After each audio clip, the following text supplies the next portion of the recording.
Well, now I'd like to turn to the MoTrak build along. And tonight, Clark Cooney, MMR, is going to be talking about the building of his model of the MoTrak build in N scale. So Clark, welcome.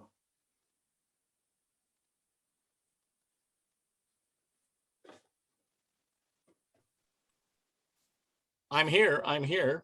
Please remain in your seats. Let's see if we can.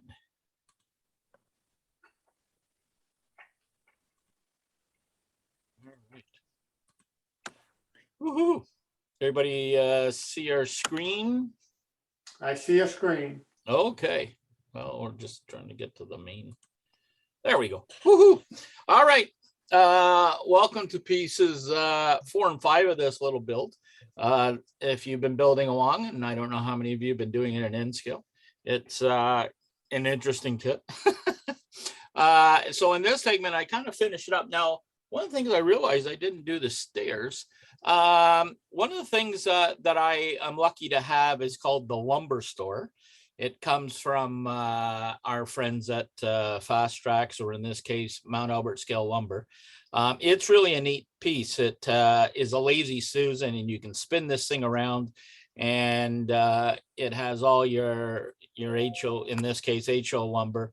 And when you get up to the larger sizes, I have 2 of these, so I have the full all the sizes in HO lumber you can own. So it's great for pulling some wood out if you need it. Now, even though we're doing it in N scale, I needed some finer pieces because unfortunately the pieces that came with the suggested pieces for these posts, I thought were pretty heavy. So I actually replaced them, and there's supposed to be another set in here, but I thought just the 2 was enough to fill it out. So basically, and if you remember from last or 2 weeks ago when I did it, or 3 weeks ago even now, we basically had it to this stage, and you can see how small it is by the dime that's used. Now for the roof, what I did was it takes some spackling compound, and I like this stuff that comes out pink, and when it dries, it's white. And I filled in all those little notches where the roof pieces come up, because they're not always even. And this just makes sure it's nice and even. And then I sand that and remove all the excess, so we have a nice flat roof. Now, I didn't go with in the kit we went with the shingles. I didn't do that. I took your basic masking tape and put it across on the roof, and then I just painted it with craft paint. And I like this color. It's a little bright in this picture. It hasn't been weathered or anything, but it's a neat color because it sort of sets the grays and the whites off, in my opinion, in these small structures. So basically here is almost the unit finished. Now, one of the things, and we're going to talk about this a little bit as we talk about scale differences, and I'm going to bring the other builders in to talk about this. You can see how small the structure is. This is a piece of N scale Kato or Kato track next to it. And you can see how small this really, the structure is. So it made it difficult as far as, how can I say it? It's not a difficult build. It was a difficult model in the sense to get really enthusiastic about it because it is so simple in this case. But that was also the interest that we explored in doing these build-alongs in the 4 different scales. And Jeff he warned us ahead of time that, this is a pretty small structure. In an N scale, it's going to be pretty small, but he was able to cut it. And he did have some really nice details, as I mentioned earlier in some of the other slides. He had the really nice door front or door, and even the side door with the panel door. I thought that was a neat piece. He could have just handed you a hunk of plastic, but instead he cut them. So that was great. So you can see with a car, an N scale 40-foot boxcar next to it, it really dwarfs the whole model. And I think, and we're gonna, as I said, we're gonna have a little discussion here in a minute about scales. When it comes to picking a prototype, that's why not all manufacturers will actually manufacture a scale or an item in that scale, because it just maybe not work out in the smaller scales. And that's not anything against N scale. Anybody who says, oh, you're anti-N scale, that is just a crock, because I'm a big N scaler and have been. But you have to pick a structure with enough size in it to also relate to the scale. And that also goes in the reverse when you get the O scale. And we're going to bring Phil in and talk about it. So again, scale difference discussions, guys, if you wanted to jump in here, Phil. We were having I think the thought process here is, if you look at a building, can a building first be effective across these 4 scales with the differences? And what's interesting is, if you look at any one of these, from O to HO, or excuse me, O to S, S to HO, and even HO to N, if you look at those individually, they're not a huge difference. But when you look from the M to the O, you realize how profound the difference is.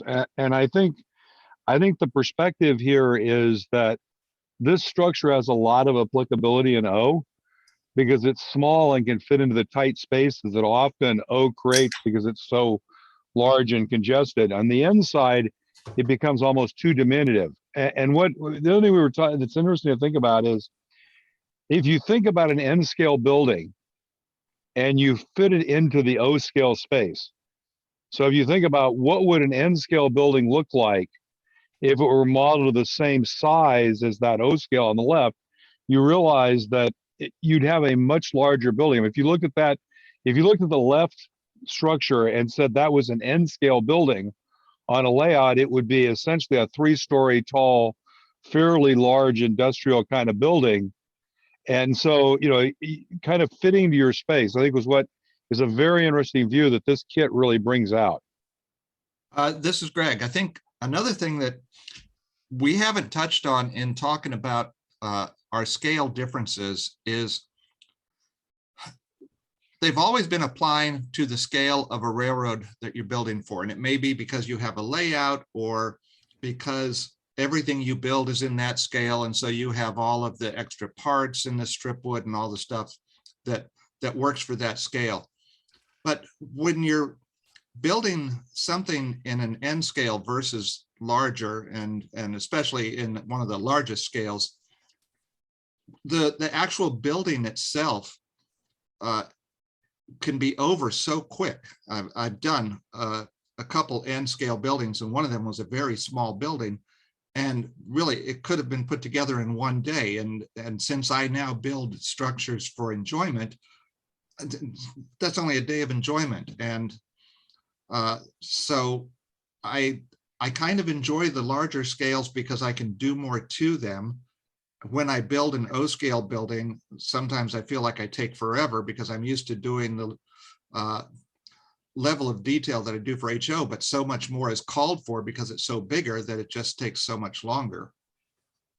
Well, I think though, in N scale, as I said, I'm a big proponent of N scale. I think it has such a great place in the hobby.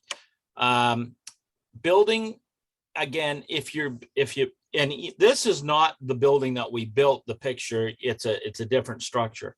But even in this picture, you can see that the N scale piece is larger than even the wall, the side wall. So it's just a bigger building. And by having a bigger building, you can add all the little nitty details and stuff to it. But when it is so small, even putting those details on somewhat gets lost in the structure. And that's not a knock against N scale.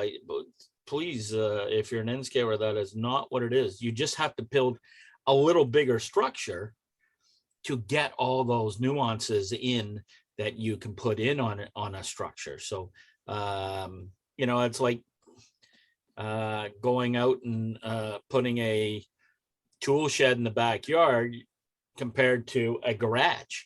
I mean, you can do a heck of a lot more. So I think picking a prototype / building when you're modeling is very important, and as to what you can do with that model. Can I jump in here, Clark, for a second? Yep. I've been building paper structures now for quite a while, 6-8 years. And a lot of the ones that I buy are designed by Clever Models. And they design most of theirs for O scale. And what I find is that when I reduce them in size to N scale, which is my primary modeling size, it makes them very difficult to put together in the same manner that you would put together the O scale buildings. It's like 30%, okay, of an O scale. So when you have to put details on, like Greg, you're putting stuff on an O scale building, you're doing interiors and all that kind of stuff. Quite honestly, when you get an N scale and try to do that, the pieces get so small, well, I can't handle them. Maybe if you use tweezers in both hands, and try and manipulate them with tweezers, you can do it. But it just becomes extremely frustrating. But by the same token, I've designed some industrial structures for N scale, which if they were built in O, I dare say it would probably be larger than what most people have for the whole layout, because the O scale just blows everything way up. So, but as far as the detailing goes, when I take a Clever O scale model and shrink it down to 30% of the size and print it, if I use a good printer, which I do, the visual appearance that you get, say on a photograph, if you make it the same size as your O scale building, the N scale looks every bit as good, even though the detail is just printed on the building rather than actually physically standing out as a downspout or some other kind of feature. And you can get away with that in N scale because you really cannot see that additional detail. Whereas in O scale, you almost have to add it in because that's what you're expecting to see and feel. But in N scale, you don't. Yeah, no, very good point, Dave. And I think, as you say, that reduction, and also I think it's also your eye. What does your eye see in N scale? It really fills in some of the blanks. Whereas, as you mentioned, in O scale, it's like, hey, where's the door handle? Yeah, exactly right. I mean, I think by definition, you almost have this thing where I don't know what the right word is on the O scale in its detail. On the N scale, it's about the vista or the scale of the modeling you can do. It's a much broader view. And I think that reflects on the buildings, because when you build buildings in N scale, they're less focal, they're more part of the scene. Right. I totally agree with that. When you even to HO to some extent, you want, as I have said in some of my previous clinics, and when I do clinics, I always say you want a family resemblance on the whole layout. And what does that mean? Well, you want muted colors and structures. You want basically rolling stock that is different, different rows, but it also looks like it should be there. And structures are very much alike to that point, and trees and so forth. So it's a great point, Dave, and I appreciate you jumping in. Can I make a comment? Thank you. I can't thank you enough for talking about this tonight, because this is exactly what we had hoped was going to come out of this MoTrak build. And that is to show the differences and be able to talk about the differences in the scale by building the same exact kit by 4 talented modelers and their reaction to it, and how they view modeling in their particular scale, and how this kit stacks up. So thank you so very much for kind of broad discussion, Clark. I think this is great. Sure. I think Bud, was that you that wanted to jump in, or who wanted to jump Yeah, in for a second? yeah. Go ahead, Bud. One of the things that we haven't talked about is that if you're normally building a fairly large structure in the O scale, you have to use selective compression. But with N scale, you can build almost everything to the correct size and not have to compress it. True. And so that's the opposite in this particular build. It's, if you're building a big structure, you're like really happy to be in N scale. When you're building a teeny weeny building, oh, you're not so much in love with it. But that's the build. So Jim, we'll let it go for tonight. And thank you guys. I appreciate you jumping in.